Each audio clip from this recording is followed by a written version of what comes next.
Hello, everybody. It is me once again, Duke Thoen Runebeard, here to do the entree portion of the Chopped Challenge. Today we have a stewed fennel beef dish plated with a, I like to call it a false risotto, utilizing the farro. So I'm excited for what you guys think it will be like. It's garnished with a fennel dressing. Just add a little bit of pop, a little bit of color, make it beautiful, make it tasty. The 5 ingredients that are in this dish are a can of Campbell's tomato soup, fennel, farro, pre-popped popcorn, and what's the fifth? Chuck beef, or stewing beef. So those are our main 5. And then starting on my left, we will introduce ourselves. Hello, I am Orla. You've seen me in, I think, all of Runebeard's videos. I'm the permanent judge on this panel. She happens to live in this house. Allegedly. Allegedly. I'm Henry the Green. Paige Henry the Green. Paige Henry. Not wearing my belt right now, but yeah, I'm excited to try this meal. It looks delicious. Smells pretty good too. Yeah, it's got a great scent to that file. I'm Good Morning, local mac and cheese connoisseur. Unfortunately, we're not doing mac and cheese today. Too bad. Dessert might be. Oh, yeah, desserts. Who knows? It could be something unique. Maybe they'll give us KD as one of the options. I eat other food too. What? Expertise is in mac and cheese. Noted, Yeah, noted. It's true. Because we're Ask about their list. Yes, they do have a list. It's great. Because we're doing a single plate this time, maybe what we'll do is start from our left, try it, pass it on, go from there. Yeah, okay. Then it makes things a little bit simpler. Then we have a direction 2. I'm gonna grab a little bite of everything. I did make sure that there's enough of the stewed fennel and stewed beef there for everybody to try at least once, and ideally a second time. Should I just take a bite now? Yeah, do it up. And then pass it around, then next person, you can explain as you go if you want, or...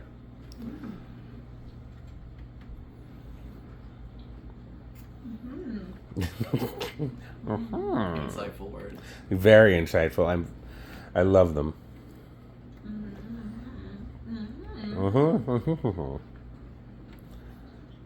It's very sweet. Right? And the beef has a really nice softness to it. Tenderness. Getting a little bit of everything. Is that carrots in there?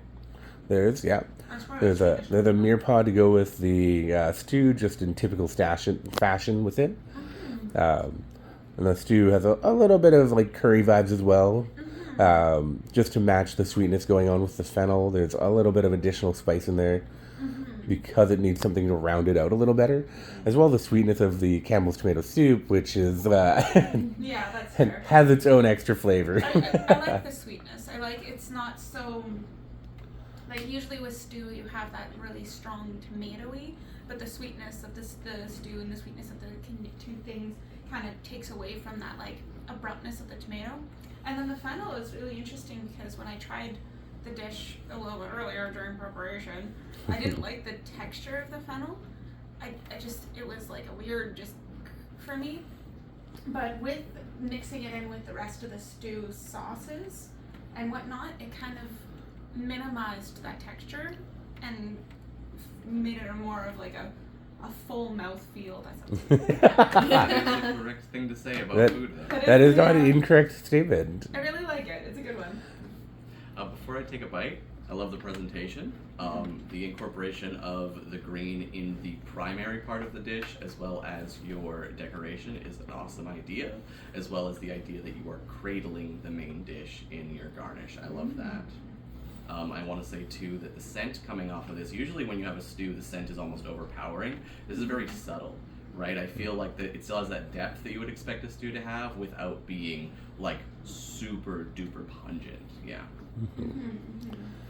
You don't feel like you're just going to go crash on the couch for 3 hours after. Yeah. I'm like, oh, I ate too much. Well, I might do that anyways with this.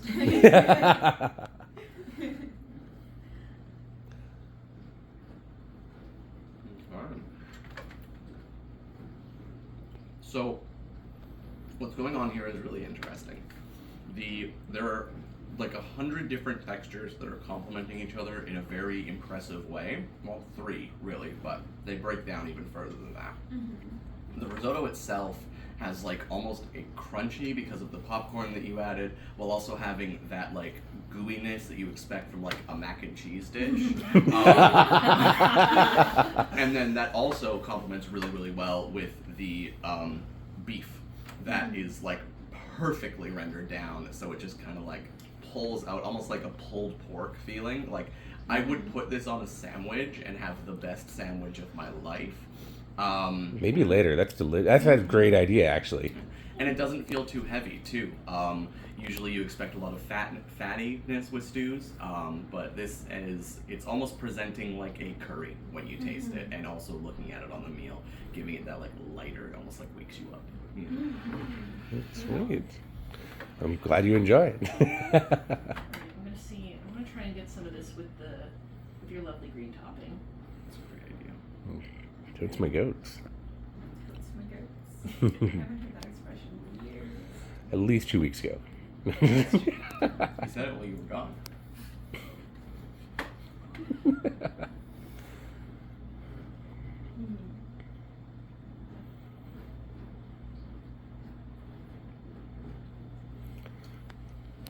So, for not mac and cheese, this is very comforting. Best compliments received yet. I'm picking up what Rain is laying down about the sweetness. It's not overpowering. You get like, it's like your usual meaty textures and flavors. They marry very well with it in a way that's pleasing. Like, you know how sometimes you'll have barbecue sauce and like it is just way too sweet. This is like perfect. I'm just gonna get another taste of the risotto real quick.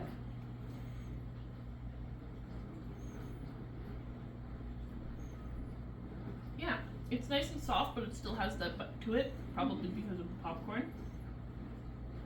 I would have this again for not mac and cheese. Sweet. I'm glad to hear. Awesome. Well, I'm glad you all had the opportunity to come try this dish, and I'm glad you enjoyed.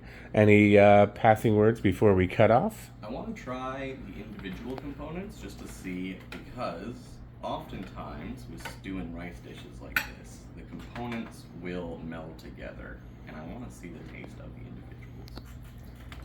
The sauce itself is very bright, This which I didn't notice the when it stew was on its mixed in. own is extremely sweet. Mm-hmm. Oops.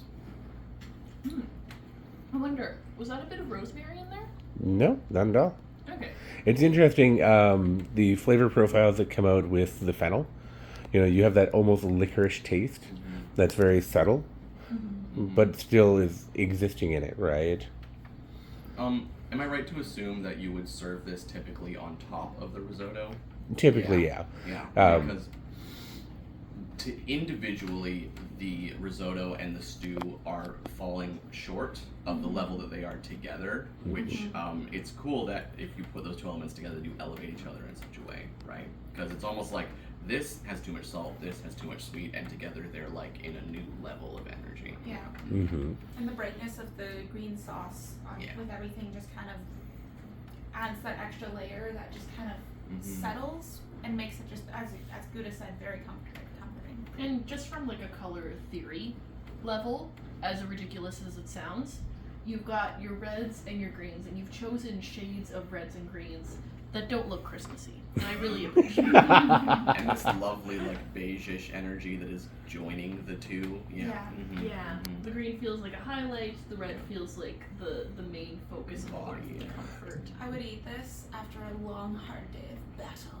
Ah. I feel very rejuvenated. Oh yeah, this is what they serve in Valhalla. Definitely. Yeah. That or Osubuku, one of the two. Pretty good. Yeah. Sweet. Well, thank you very much for your time, everybody. And who knows, maybe we'll see a few of you back for the dessert section. I will probably be there. Huzzah! I will try. Nice. The more the merrier. Cheers.